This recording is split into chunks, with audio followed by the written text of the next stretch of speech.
James chapter 1 verse 12 says, "Blessed is the one who perseveres under trial, because having stood the test, that person will receive the crown of life that the Lord has promised to those who love him." Hi, I'm Chris, and I serve as the pastor of student ministries here at the Church of the Nazarene. And this past week, we really dived into this verse and the verses around it, unpacking it, what it meant for us today.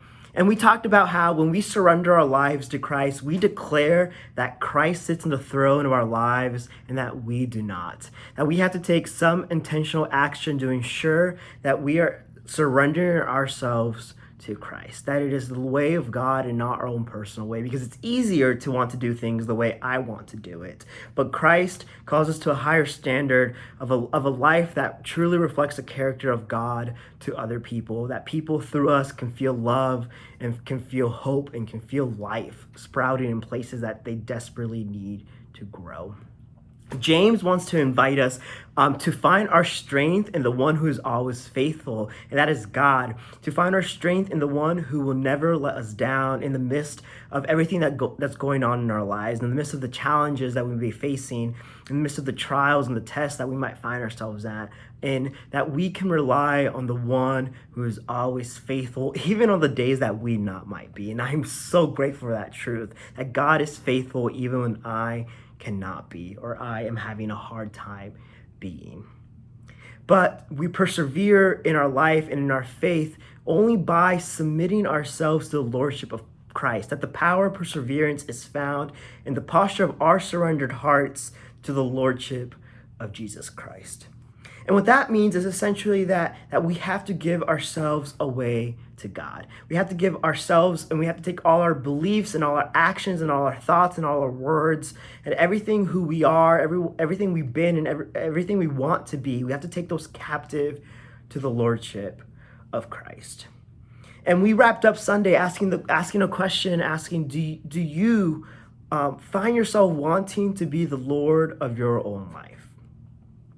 And I must admit that most of the times I do. I want to be in charge. I want to call the shots. I want to be the one who determines what's going to happen, when it's going to happen, and how it's going to happen.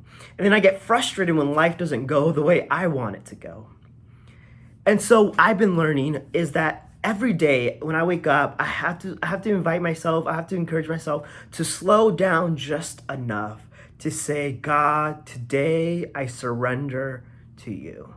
Whatever challenges I face today, may I remember that I am surrendered to you and that you give me the strength to persevere.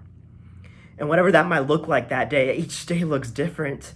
I'm invited to put Christ first in everything that I do, in each interaction that I have with anyone. Maybe it's the cashier at the grocery store, or someone I'm walking by down an aisle of a store, or even like a neighbor or a coworker. How can I live a life that's surrendered to Christ in my interactions with these individuals? And so this week, as we continue to learn what it looks like to be a transformed people that loves God and loves people well, I want to invite us to be challenged. What does it look like for us to surrender to God today?